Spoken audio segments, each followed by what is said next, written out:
Neoma's heart was beating faster than the wedding drums outside. Her hands trembled as she clutched her bouquet, not from fear of marriage, but from the strange electric feeling running through her veins. Somewhere in the crowd, dark eyes were watching her. She didn't know his name yet, didn't know he would steal her from this altar before she could say, "I do," but her body already knew trouble was coming, and part of her wanted it. Before we dive into this wild romantic ride, don't forget to hit that subscribe button and turn on notifications so you never miss a single episode on Jade Lantern Stories. Grab a drink, get comfortable, and let's begin. The wedding hall glowed like a palace. Crystal chandeliers sparkled overhead, throwing golden light on the crowd of guests dressed in bright lace and silk. The air smelled of roses and expensive perfume. Music played softly as cameras flashed. Neoma Dykes stood at the end of the aisle, her heart racing. Her white gown glittered, hugging her curves and making her look like a queen. Beads were pinned into her thick curls, and her veil floated down her back like a trail of clouds. She should have felt happy. This was the day she was meant to marry her childhood friend, Yuzo. Everyone in Lagos who mattered was watching. But deep in her chest, her heart felt heavy. She forced a smile as her father walked her down the aisle. His face was proud, but his hand squeezed hers tightly, almost as if he knew something was wrong too. "Smile, my jewel," he whispered. "This is your big day." Neoma nodded, even though her throat felt tight. She kept her chin high. She was a dyke. Whatever doubts she had, she would bury them and do her duty. She reached the altar. Yuzo stood waiting, handsome in his white agbada, but his smile didn't make her feel safe. Her maid of honor, Adiz, stood to the side, fanning herself and winking at Neoma as if to say, "This is it, girl. Your happy ending." The priest cleared his throat and opened his book. "Dearly beloved, we are gathered here." And then the doors burst open. A loud bang echoed through the hall. Ge screamed. The chandeliers rattled as masked men stormed in. Guns were raised and chaos broke loose. Someone knocked over a table, sending champagne glasses shattering on the marble floor. "Get down!" a man shouted. Neoma froze, her eyes wide. One of the masked men rushed forward, grabbed her arm, and yanked her toward the aisle. "Let me go!" she screamed, fighting back. Her bouquet fell, petals scattering. Her veil ripped as another man pulled her forward. Yuzo shouted her name and tried to run after her, but one of the intruders aimed a gun at him and barked, "Stay back!" Neoma's father lunged toward her, but the men were too fast. In seconds, they dragged her out of the hall. The crowd was in chaos. Some guests were crying, others had dropped to their knees praying. Outside, a black SUV waited with its doors open. The men shoved Neoma inside. She kicked and scratched, hitting one of them hard enough to make him grunt. "Stop fighting, woman!" one of them shouted, pinning her wrists. "Who are you people?" she screamed, tears of anger in her eyes. The car sped off, tires screeching against the road. Lagos blurred past the windows as they drove through back streets. Neoma twisted and struggled until one of the men growled and shoved her against the seat. And then she saw him. He sat across from her, calm and still as stone, dressed in a black shirt with the top buttons undone. His hair was slicked back, his jaw sharp enough to cut glass. His dark eyes met hers, cold and unreadable. For a moment, everything else faded. The car noise, her pounding heart, all of it stopped. "Who are you?" she demanded, breathing hard. He didn't answer right away. His gaze moved over her torn gown, her flushed face, and then he spoke, his voice deep and smooth. "You're not her." "What?" The man beside him swore under his breath. Jiwoon leaned forward, elbows on his knees. "We grabbed the wrong woman." Neoma's mouth dropped open. "Wrong woman?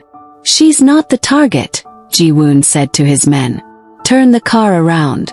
Drop her somewhere safe." But before they could move, a phone rang. One of the men answered, holding it out so Jiwoon could hear. "Han Suk," a rough voice said on the other end. "Everything is ready. Once the deal is signed, The Dyke family will lose their biggest farm. They won't recover this time. Neoma's blood went cold. Her father's business was the heart of their family. If they lost it, everything would crumble. The call ended. Jiwoon's gaze flicked to her, sharp and curious. "You know the Dykes?" he asked. "They're my family," she said, her voice steady even as fear twisted inside her. "Then you should be grateful I'm letting you go," he said, leaning back. But Neoma's mind was racing.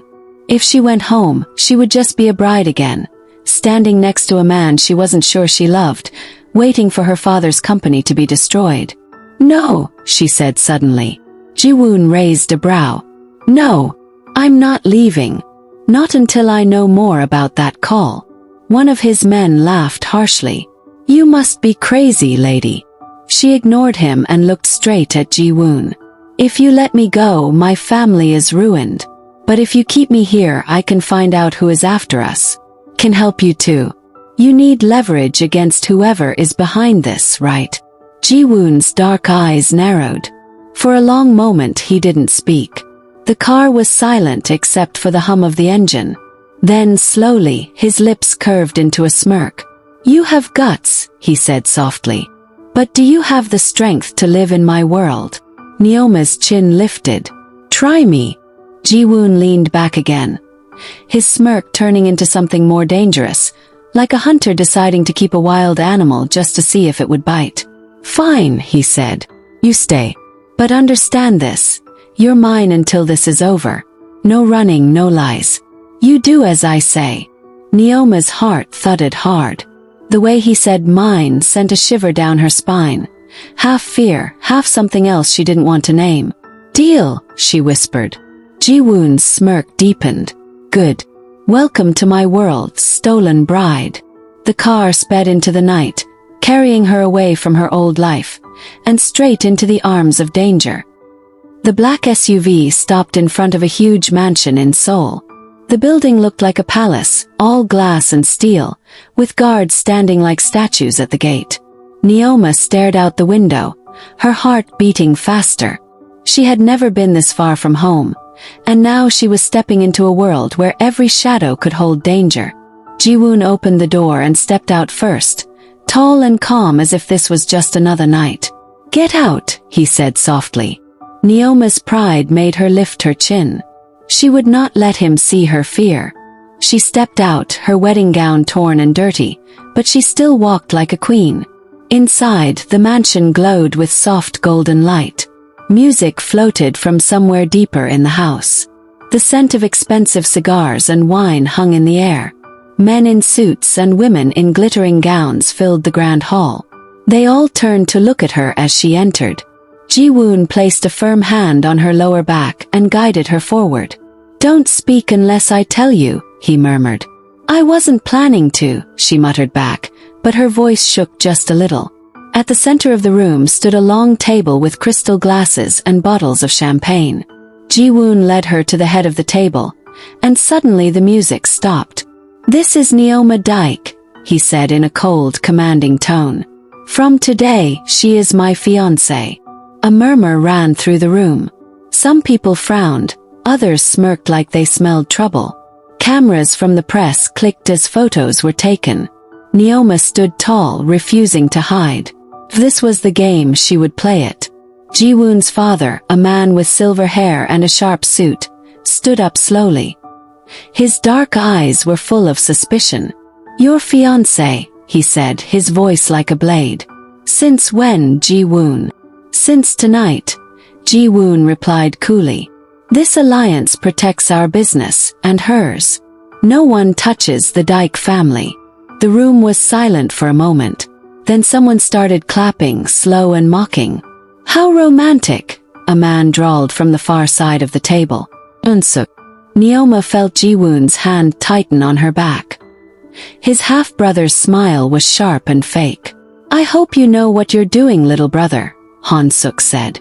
"Bringing outsiders into our home is dangerous." "Not as dangerous as letting traitors walk free," Jiwoon said, his voice quiet but full of warning. The tension was so thick, Neoma could feel it in her bones. After the meeting, Jiwoon led her upstairs to a private suite. The room was large and elegant, with floor-to-ceiling windows overlooking the city lights. "You played your part well," Jiwoon said, shrugging off his jacket. "I didn't do it for you," Neoma shot back, stepping away from him. "I did it for my family." Jiwoon chuckled, low and dark. "Then you understand why I had to make it look real. From tonight, everyone thinks you belong to me." Neoma's cheeks burned. "I don't belong to anyone." Jiwoon crossed the room in 2 steps, stopping just inches from her. "In this world, princess, you belong to someone or you get eaten alive." His gaze lingered on her lips before he stepped back, leaving her heart pounding. Hours later, the house was quiet. Neoma couldn't sleep. She paced the suite, her mind racing. If she wanted to protect her family, she needed to know what Jiwoon was planning, and what Han-suk was plotting. She slipped out of the room barefoot, her heart pounding in her ears. The hallways were dim, the sound of distant guards moving below. She crept toward the office she had seen earlier that night. The door was unlocked. Inside, the room was dark except for the glow of the city through the window. Papers were spread across the desk. She started flipping through them quickly, her hands shaking. Suddenly the lights snapped on. Neoma gasped and spun around. Jiwoon stood in the doorway, his shirt undone at the collar. His hair slightly messy as if he had just gotten out of bed. His eyes burned like fire as they locked on her. "What do you think you're doing?" he asked, his voice soft but dangerous. She didn't get to finish. Jiwoon crossed the room fast, grabbing her wrist and pulling her back against the wall. His body caged hers, one hand braced by her head. "You're playing with fire," he growled, his breath hot against her ear. Her chest rose and fell quickly. "I was just stealing from me," he said, his face inches from hers. She met his gaze, refusing to look away. "I was trying to save my family." Something flickered in his dark eyes. Anger, but also something hotter, hungrier. "You're bold, Neoma," he said in a low voice. "But boldness can get you killed here." She swallowed hard, her body trembling but not from fear alone. His nearness made the air heavy, charged. "Then teach me," she whispered. Jiwoon's jaw tightened. For a moment, neither of them moved. Then he slowly released her wrist, though he didn't step away. "Stay out of my office," he said, but his voice had softened, almost reluctantly. He walked away, leaving Neoma pressed against the wall, her heart hammering like a drum. The next morning, Neoma woke early. Jiwoon was gone, but someone had left breakfast on the table. She ate quickly, her mind still spinning from the night before. While exploring the suite, she found a slip of paper tucked into a folder on the desk. It was a note, a list of names, places, and dates. One line caught her eye. Her breath caught. They were planning to kill him. Neoma gripped the paper, her thoughts racing. She could leave now and go back to her family. She could run far away and never see him again. But she didn't move. Instead, she sat down on the bed, staring out the window at the city. For reasons she couldn't explain, the thought of Jiwoon dying made her chest ache. She would have to warn him, even if it meant stepping deeper into his dangerous world.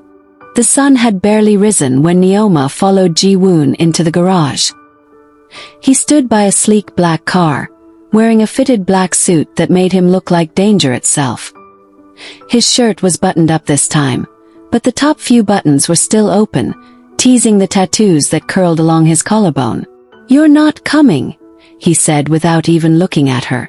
"I am," she said firmly, folding her arms. "This isn't a party, princess," he replied, finally turning to face her. His dark eyes swept over her outfit, a simple black dress and a leather jacket she had found in the closet upstairs. "It's a war zone. Then teach me how to survive in one," she said, her chin lifted. For a long moment, Jiwoon just stared at her. Then, to her surprise, he smirked. "Fine. But you stay close to me. You run when I tell you to run. You don't play hero." "Agreed," she said quickly. He shook his head, almost amused. You really don't scare easy, do you? Not when my family is at risk, she said. Something flashed in his eyes. Respect maybe. And he opened the car door for her. The meeting took place in an abandoned warehouse at the edge of the city. The air was cold, the smell of oil and dust heavy.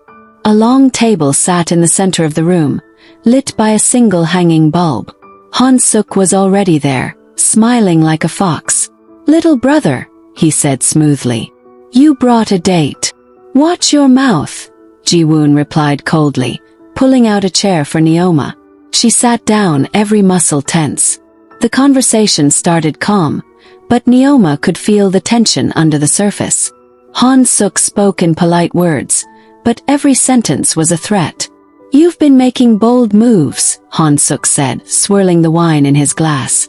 Announcing a fiancé no one's ever heard of. Protecting her family like they're one of us. Because they are, Jiwoon said flatly. From now on, anyone who touches them answers to me. Han-suk's smile widened. Then you'd better be ready to bleed for them. And then the first shot rang out. Glass shattered. The light overhead swung wildly. Jiwoon grabbed Neoma and pulled her down just as bullets sprayed the table. Stay low, he barked. Neoma's heart slammed against her ribs as she crawled behind a stack of crates. Gunfire echoed around them, deafening. Jiwoon pulled out his own gun and fired back.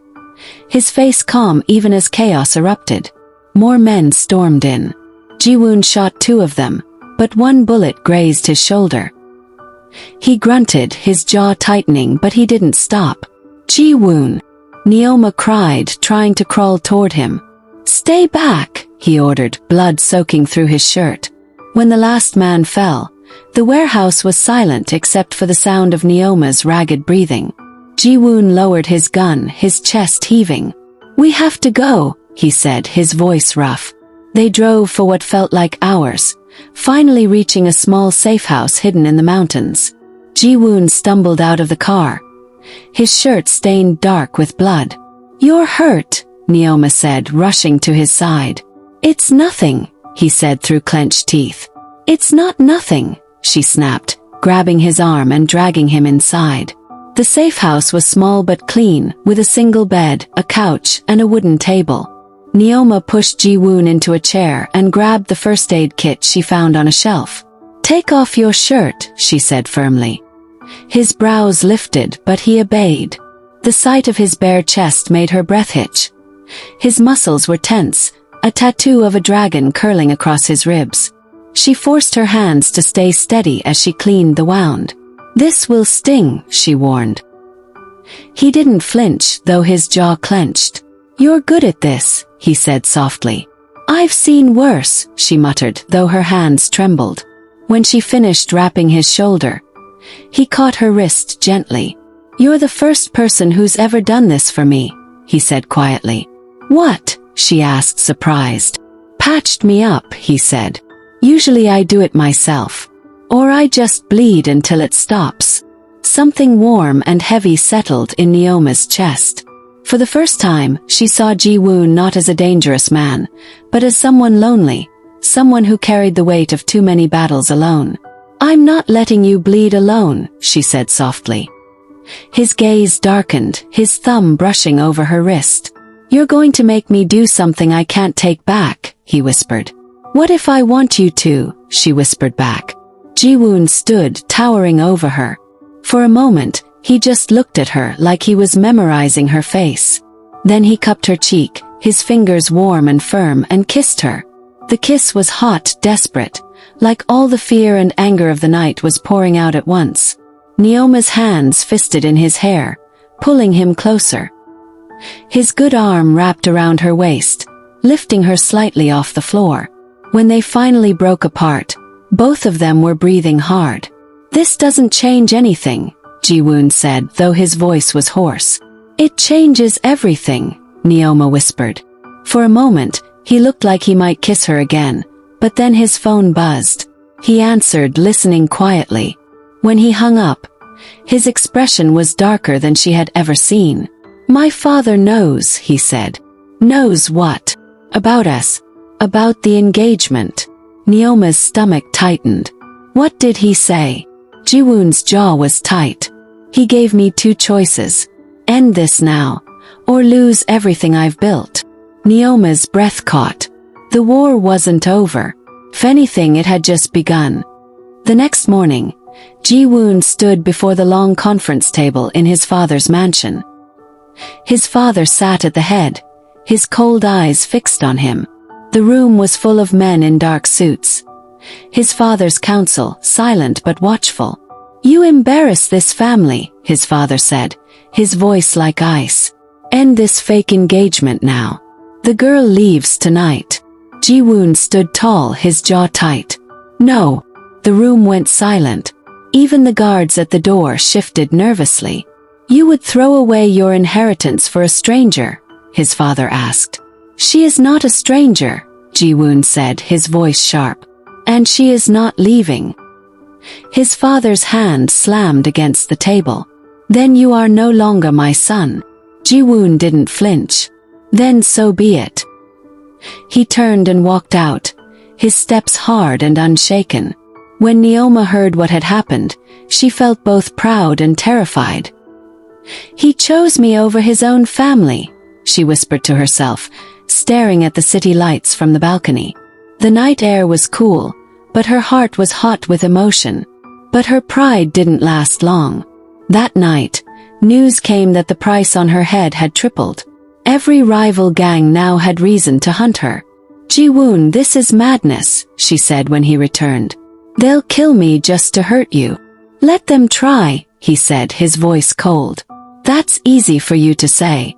You've been fighting this war your whole life. My family.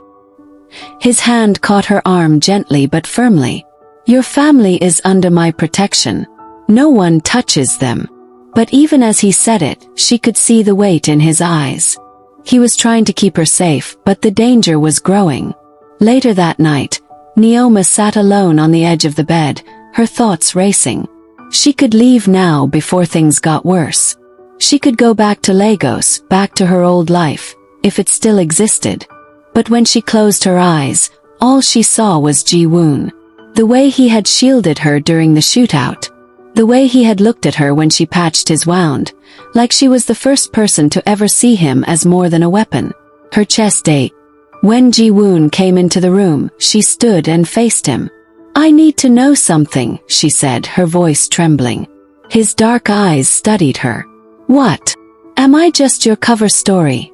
She asked, her throat tight. Or am I yours? For a long moment, Jiwoon didn't speak. The air between them felt heavy, charged. Then, slowly, he crossed the room until he stood right in front of her. You were never just a cover, he said roughly. Before she could respond, he caught her face in his hands and kissed her. The kiss was nothing like the first one. This one was deep, hungry, and full of every word they hadn't said. Neoma gasped against his lips, then kissed him back just as fiercely. His hands slid to her waist, pulling her against him until there was no space between them. He broke the kiss only to speak against her mouth. Say you're mine. I'm yours, she whispered, breathless. The words seemed to break something in him. He lifted her easily, carrying her to the bed. His mouth traced fire down her neck, his breath hot against her skin. For the first time since her abduction, Neoma didn't feel like a pawn in someone else's game. She felt wanted, claimed. Hours later, they lay tangled together in the soft glow of the bedside lamp. Jiwoon's arm was around her, his fingers absently tracing circles on her hip. You should sleep, he murmured. Not yet, she whispered. I want to remember this. His dark eyes softened. I'm not letting you go, Neoma. Not ever. She believed him. Just before dawn, Neoma's phone buzzed on the nightstand. She reached for it, still half asleep. Adiz, she whispered. Her cousin's panicked voice came through the line. Neoma, something's wrong. Uncle Chaik is missing. They broke into the farm last night. They took him. Neoma shot upright, her heart pounding. Who did this? I don't know, but they left a warning. They said this is just the beginning. The line went dead. Jiwoon was already sitting up, his face hard. "This is war now," he said. Neoma's hands trembled as she gripped the phone. She had chosen this life, and now it was coming for her family. But this time she wouldn't face it alone. The night was heavy with tension. The city lights glittered below as if the stars had fallen to earth, but Neoma's heart was too restless to enjoy the view. She stood by the window in the safe house, arms wrapped around herself. Her uncle was still missing, and every hour felt like a lifetime. Jiwoon came in quietly, dressed in black from head to toe. His gun holster was strapped across his chest. His face was calm, but his eyes were burning with fury. "It's tonight," he said simply. Neoma turned to him. "You found him." "I found Han Suk," Jiwoon said. "And I know where he's keeping your uncle. We end this tonight." Neoma nodded, her stomach tight but her resolve strong. "Then I'm coming too." Jiwoon frowned. "No. It's too dangerous." "I've come this far," she said, her chin lifting. "I won't hide while you fight for my family. Teach me what to do, I'll be careful." His jaw tightened. For a moment he said nothing. Then he crossed the room, cupped her cheek, and pressed his forehead against hers. "You make me crazy," he whispered. "I want to lock you away somewhere safe, but I can't stop you, can I?" "No," she said softly, her heart pounding. He kissed her, quick, fierce, like a promise. "Stay close to me tonight. Don't let go of my hand, no matter what happens." "I won't," she said. The warehouse was dark and silent when they arrived, lit only by the faint glow of street lamps outside. Jiwoon's men spread out, guns ready. Neoma stayed close to him, every sense alert. Inside, Han Suk was waiting, leaning casually against a table as though this was just another business meeting. "Well, well," Han Suk said with a smirk. "You brought your little princess to watch you die. How romantic." "Let my uncle go," Neoma demanded, surprising even herself with how strong her voice sounded. Han Suk's smile widened. "So the bride has teeth after all." He snapped his fingers, and two men dragged Uncle Chaik forward. His hands tied but his body unharmed. "Alive as promised," Han Suk said. "For now. Your fight is with me," Jiwoon said, stepping forward. "Let them go." But Han Suk only laughed. "You think you can walk in here and order me around? I am the one who should be head of this family. You've ruined everything with your bleeding heart and your outsider bride. Then prove you deserve the throne," Jiwoon said coldly. The room erupted into chaos. Gunfire rang out, deafening and sharp. Jiwoon shoved Neoma behind a stack of crates. "Stay down," he barked before firing back at Han Suk's men. Neoma crouched low, heart hammering, but her eyes scanned the table where Han Suk had been standing. There were files spread across it, documents, receipts, and contracts. She crawled toward it, dodging flying splinters as bullets struck wood. Her hands grabbed the papers, flipping through them quickly. And then she saw it. Proof that Han Suk had been embezzling money from the family's accounts, forging signatures to frame Jiwoon. "Jiwoon!" she shouted over the noise. "I have it. The proof." Jiwoon glanced back, his eyes dark with pride. "Good girl. Hold on to it." He turned back to the fight, taking down two more men with precise shots. Blood ran down his arm where one bullet had grazed him, but he didn't stop. Han Suk tried to slip toward the back exit, but Jiwoon caught him. The two brothers clashed in a brutal fistfight, fists and elbows striking hard. Jiwoon's rage was quiet, deadly, while Han Suk fought like a wild animal. "You were always weak," Han Suk snarled. "And you were always a coward," Jiwoon growled, slamming him against the wall. When Han Suk reached for his gun, Jiwoon was faster, kicking it away and pinning him to the ground. "It's over," Jiwoon said, his voice like steel. By the time the gunfire stopped, Jiwoon's men had the surviving attackers on their knees. Uncle Chaik was freed, shaken but alive. Jiwoon stood over Han Suk, breathing hard, blood on his lip and shirt. Take him, he ordered his men. He answers to the council now.